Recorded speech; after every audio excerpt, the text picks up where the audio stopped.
just did a drill on the range here with American Fighting Revolver.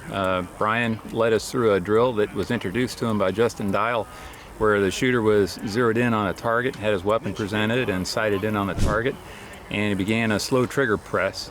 And during the process of pressing that trigger, Brian would time it so that he would mask the shooter's sights with an index card so that they couldn't see the sights at the moment that the gun fired.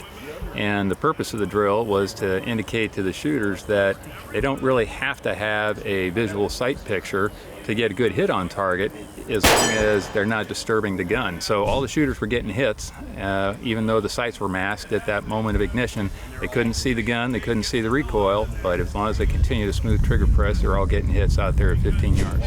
A lot of what we sense as recoil is oftentimes a visual stimulus. It's not necessarily a physical stimulus or even an auditory stimulus, it's visual. And so a new shooter will see the weapon buck and snort, and they'll see smoke and flame, and they'll see all kinds of stuff like that, and they'll perceive that as a powerful event happening in their hands very close to their face, and it'll intimidate them.